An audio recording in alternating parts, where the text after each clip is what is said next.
Бывали ли вы когда-нибудь в городе Овруч? А слышали о нем? Если нет, вы попали по назначению. С вами Майк, и вы на канале Нежданчики Украины, где мы путешествуем по Украине и вместе с вами изучаем ее. Позади меня находится привокзальная площадь. Здесь есть вокзал.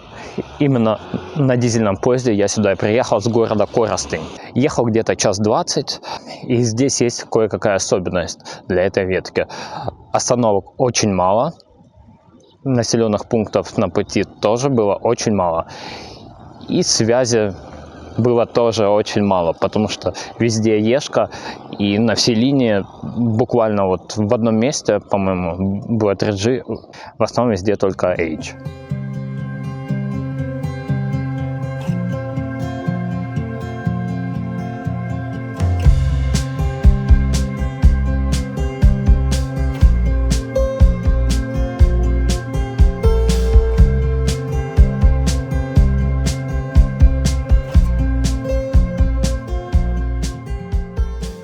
Здесь же в районе вокзала находится и автостанция, но, к сожалению, она почему-то закрыта.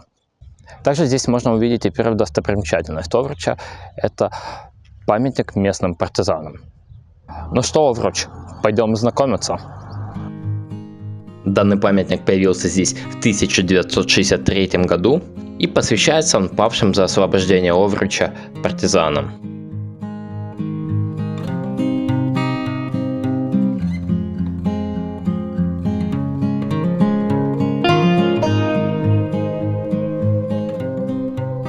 Не успел я отойти далеко от вокзала и увидел просто вот такую вот классную вещь, за которую уже Овручу большой и большой плюс. Агитация здорового человека. Как вы знаете, что большинство животных оказалось на улице по нашей с вами вине, по вине людей, и поэтому им нужно всячески помогать.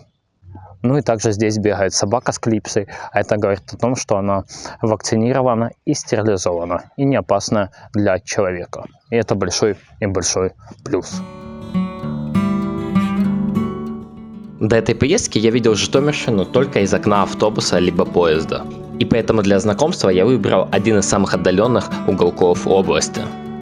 Инфы в путеводителях оказалось не так и много, но на помощь в Фейсбуке мне пришли местные жители. Они все с теплом и любовью отзывались о своем городе.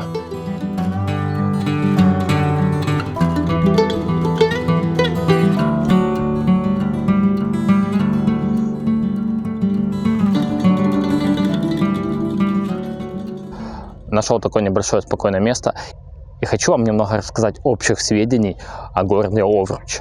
Город находится на севере Житомирской области. Население составляет около 16 тысяч человек, имеет очень богатую и древнюю историю. Если в целом, то первое упоминание города, по-моему, если я не ошибаюсь, в 977 году. Известен он тем, что здесь умер князь Олег. Для фанатов сериала «Викинги», я думаю, это культовая личность. Но мы идем с вами дальше и будем знакомиться с особенностями и достопримечательностями города.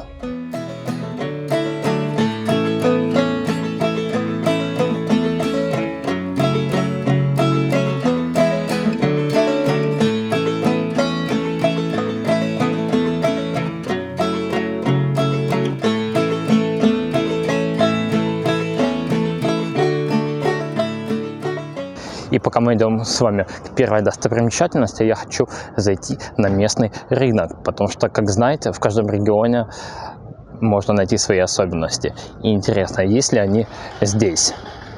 Пойдемте.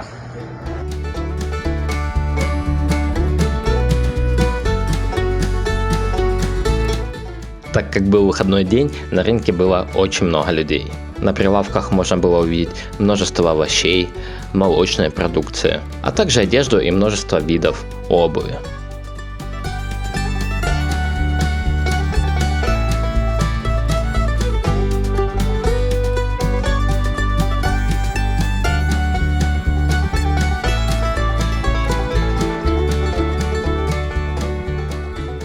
К Сейчас мы с вами немного прогулялись по рынку, и, как видите, особенностей у него как таковых нету.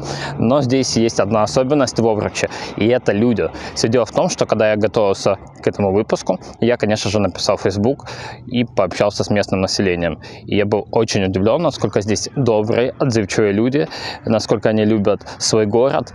И даже сейчас я вот стоял, записывал видео, люди едут, сигналят, в общем, классно все. И сейчас мы находимся возле такой вот таблички прикольной. Надеюсь, вам ее видно. И там есть указатели. Сейчас я вам покажу их поближе.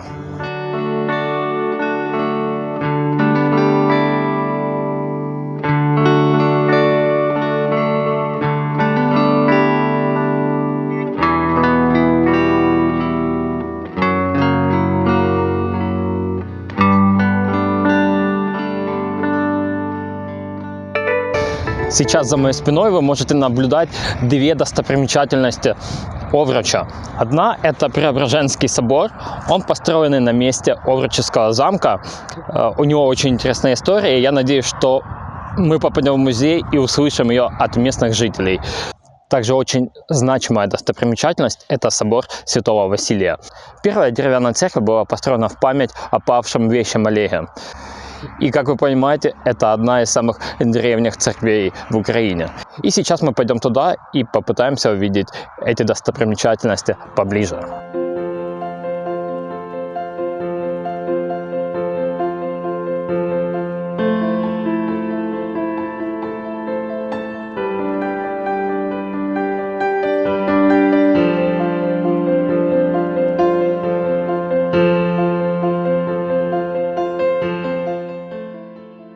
Каменный собор Святого Василия датируется 1190 годом. Первая церковь на этом месте была построена в память о павшем князе Олеге. Повелел ее возвести князь Владимир, принявший крещение под именем Василия. Более 100 лет церковь радовала прихожан, а после, в 1190 году, на ее месте появился каменный собор. В начале XIV века с приходом литовцев собор был уничтожен. Трижды на его месте возводилась церковь, но каждый раз ее уничтожали. Восстановлен храм был в начале 20 века. К нему был присоединен Свято-Васильевский женский монастырь. До наших дней кое-где сохранились части фресок и росписи золотом. В советские времена здесь была больница, позже училище, и лишь в 1990 году храму вернули его статус.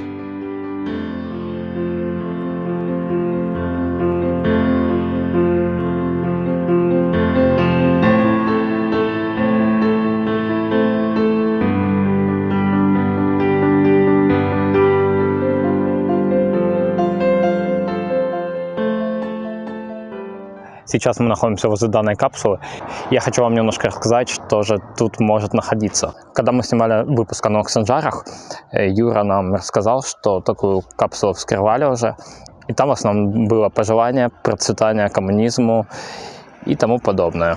Это для того, чтобы у вас было хоть какое-то понимание, что здесь может находиться.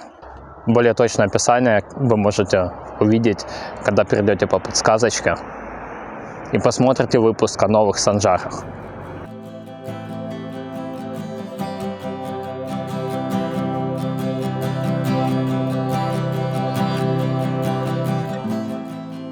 Преображенский собор был построен в 1993 году на месте уничтоженного в советские времена храма. Еще в 16 веке здесь находился и иезуитский костел, который затем стал униатским, а в 19 веке был перестроен в православный храм.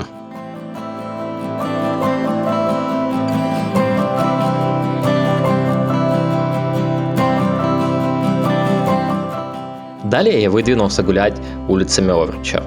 Судя по указателям, в городе было еще несколько достопримечательностей, и я надеялся их увидеть и показать вам.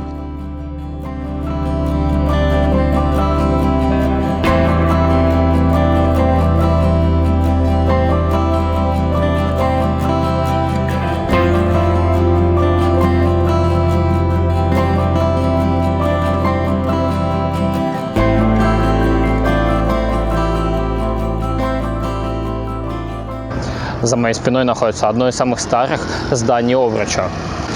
Это купеческий особняк, будинок Цалка. Его историю вы можете почитать на информационном стенде. Также здесь находится музей, в который мне рекомендовали обязательно зайти местные жители, но, к сожалению, он закрытый, музей народных ремесел. Ну и тут же находится и городской парк. И здесь есть один очень такой вот интересный памятник.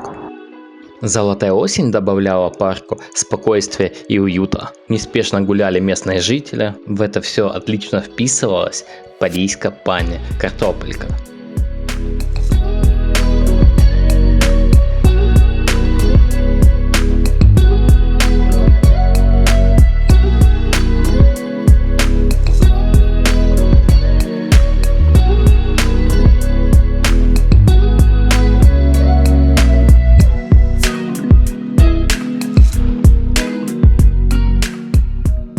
Одно из самых значимых мест в Овруче, конечно же, это этот памятник. Памятник, который находится на месте первого захоронения павшего здесь князя Олега.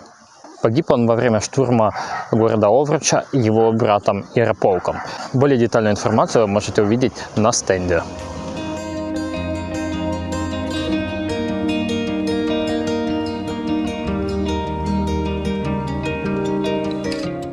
К сожалению, моя поездка подходила к концу, и многое я не успел увидеть. Но вы можете написать в комментарии, что еще стоит посетить в Овруче, чтобы люди узнали об этом городе больше.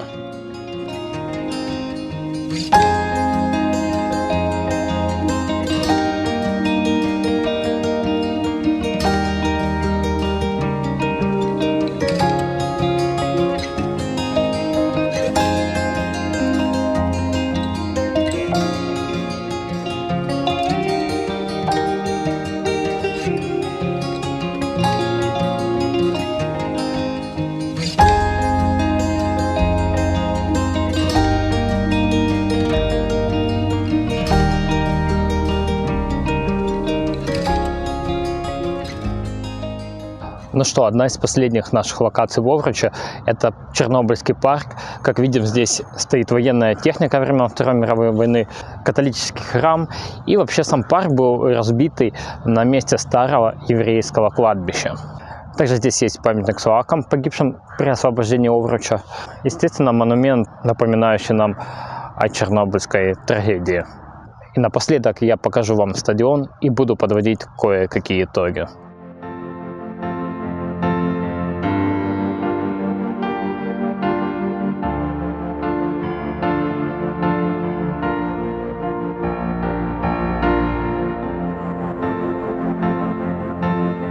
Вот и удалось попасть на местный стадион. Стадион называется «Юность». Как видим, газончик в таком неплохом состоянии, лавочки покрашены, поэтому стадион получает плюс.